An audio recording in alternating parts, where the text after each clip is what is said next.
Hello दोस्तों, नमस्कार। आज हम लेकर आ गए हैं क्लास 12 के लिए एग्ज़ाम में जो चैप्टर से पूछा जाता है वही केवल चैप्टर आज लेकर आ गए हैं और आप लोग को हम बता देंगे इसमें कि किस किस चैप्टर से क्वेश्चन पूछा जाता है और उसी चैप्टर को आप केवल पढ़िए। एग्ज़ाम में 90% से अधिक अंक आप ला सकते हैं केवल इसी चैप्टर को पढ़ के। यहाँ पे हम लिख चुके हैं क्लास 12 BSEB बोर्ड पटना यानी बिहार बोर्ड के लिए यहाँ पे बताया जा रहा है। मैथ्स के लिए आज हम बता रहे हैं, अगले दिन हम दूसरे सब्जेक्ट के लेकर आएंगे।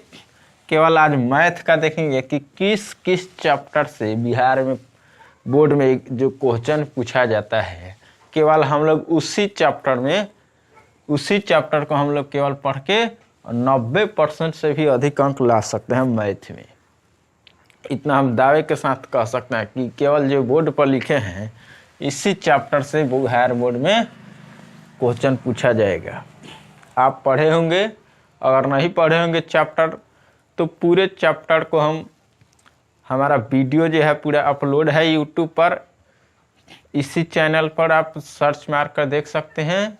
क्लास 12 और 10th दोनों का मैथ पूरा वीडियो अपलोड है। अगर पूरा बेस्ट तरीक़ा से समझना है तो आप जा कर के वीडियो देख सकते हैं। चैनल को सब्सक्राइब कर सकते हैं। अच्छा लगे वीडियो तो लाइक करिए, सब्सक्राइब करिए।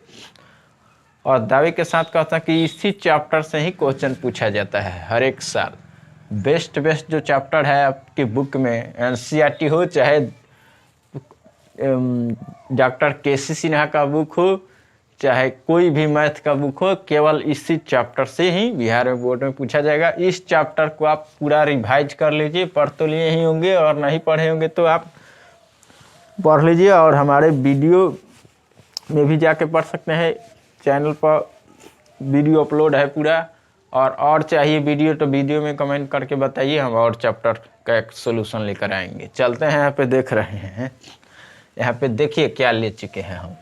पहले आ गया इन्वर्स त्रिकोणमिति। जो इम्पोर्टेंट है, जिस चैप्टर से क्वेश्चन आने वाला है वही हम केवल चैप्टर लिखे हैं। आप इसी केवल चैप्टर को पढ़ के कुछ नहीं करना है, आप बस इतना ही चैप्टर पढ़िए। इसी में से आपका 90% से भी अधिक अंक आ जाएगा। चलिए, यहाँ पे लिखे हैं इन्वर्स त्रिकोणमिति यानी प्रतिलोम त्रिकोणमितीय फंक्शन। आपकी बुक में है इन्वर्स त्रिकोणमिति, तो आप इसको पढ़ लीजिए बहुत आसान तरीक़ा से। आप जहाँ पढ़े होंगे वहाँ पे बताया गया होगा। अगर नहीं पढ़े हैं तो वीडियो में कमेंट करके बताइए। इस चैप्टर का हम पूरा सॉल्यूशन लेकर आएंगे बहुत अच्छा आसान तरीक़े से। हालांकि और सब चैप्टर का हम बना चुके हैं वीडियो, जाकर देख सकते हैं। उसके बाद आ गया मैट्रिक्स यानी आव्यूह जिसको कहते हैं। तो इसमें से भी क्वेश्चन पूछा जाता है, ऑब्जेक्टिव सब्जेक्टिव दोनों में से।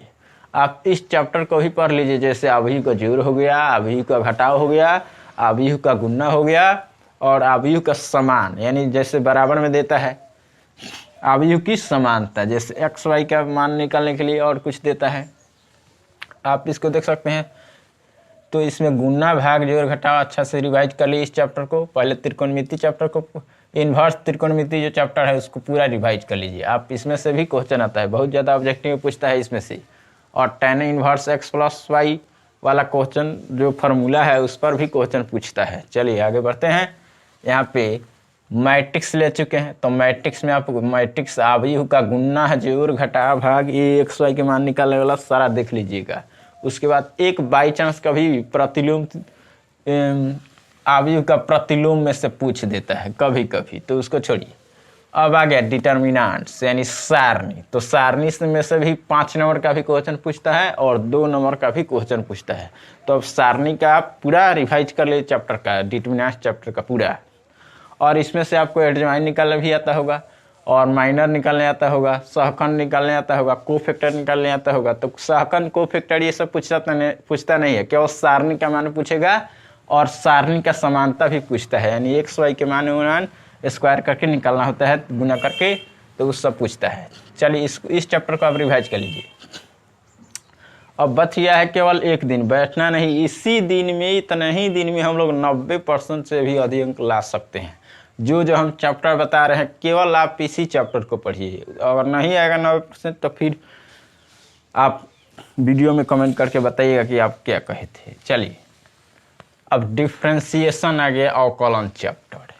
यहाँ पे अवकलन यानी पार्ट 2 पढ़ रहे हैं। हम लोग को सबको पता है कि मैथ में पार्ट 1 और पार्ट 2 दो बुक है, तो दोनों बुक का यहाँ पे लिख चुके हैं। पहले वाला बुक में क्या है, पढ़ना हमको अवकलन पढ़ना है यानी डिफ्रेंसिएशन।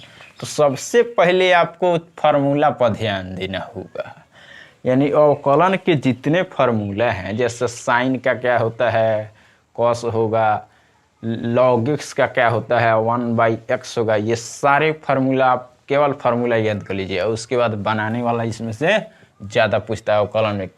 कैलकुलस चैप्टर जो है अवकलन समाकलन मिला करके इसी से केवल 44 नंबर का पूछता है, आपको पता होगा।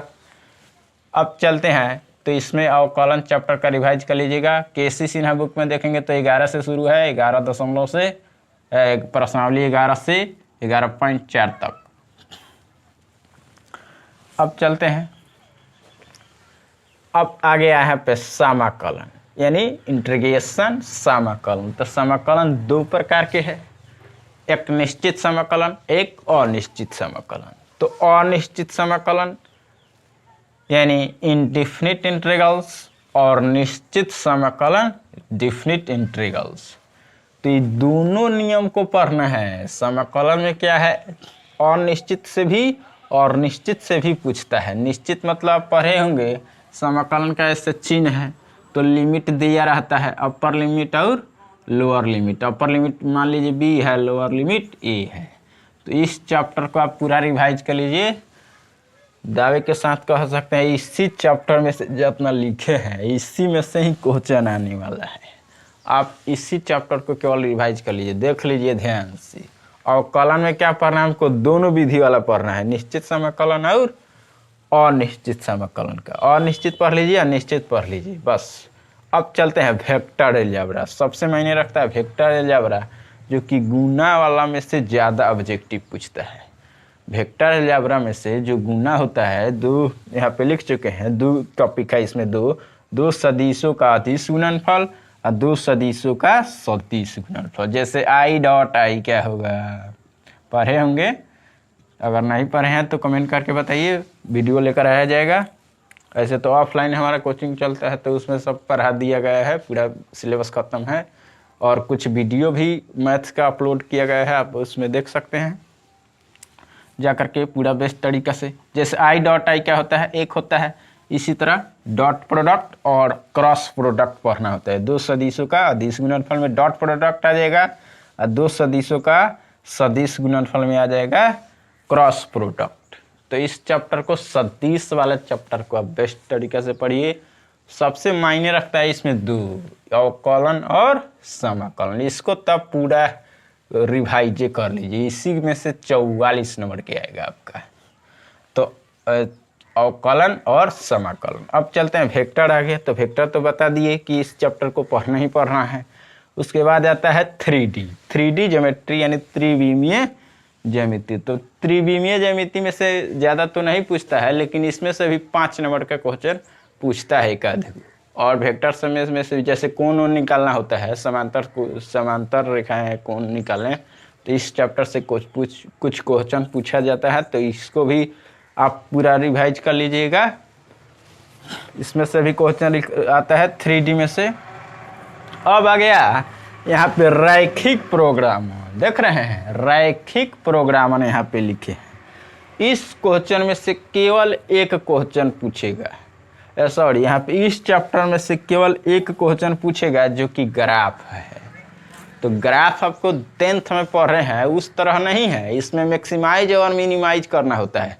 जैसे अधिकतमीकरण करें चाहे न्यूनतमीकरण करें, बनेगा उसी टाइप से, लेकिन एक स्टेप इसमें बढ़ जाता है, अधिकतमीकरण करें और न्यूनतमीकरण करें।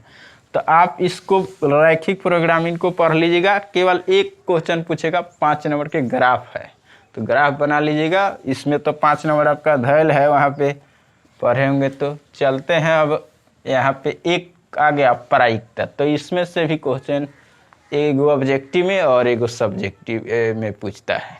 जैसे 5 नंबर के पूछ सकता है, चाहे 2 नंबर के पूछ सकता है।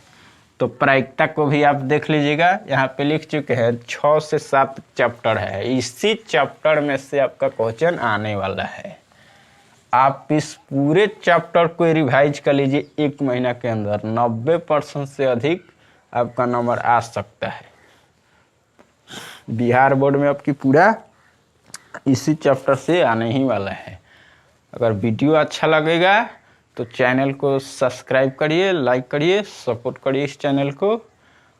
और वीडियो पूरा अपलोड है, मैथ का बुक का सॉल्यूशन आप जाकर के देख सकते हैं। और वो वीडियो चाहिए चैप्टर बाय चैप्टर का तो कमेंट करके बताइए, हम लेकर आएंगे।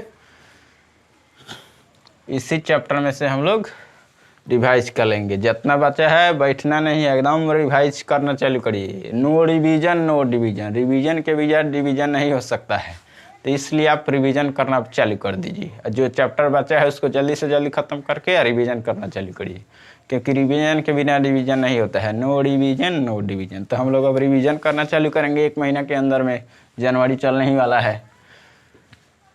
चलते हैं, मिलते हैं अगले टॉपिक। फिर दूसरे सब्जेक्ट का हम चैप्टर किस किस चैप्टर को पढ़ेंगे कि उसी में से आएगा, उस चैप्टर को हम लेकर आएंगे दूसरे सब्जेक्ट का। तब तक आप इसको देख लीजिए किस किस चैप्टर को पढ़ना है, स्क्रीनशॉट ले लीजिए। वीडियो अच्छा लगे तो लाइक करिए। मिलते हैं अगले वीडियो में, तब तक के लिए इतना ही। Thank you.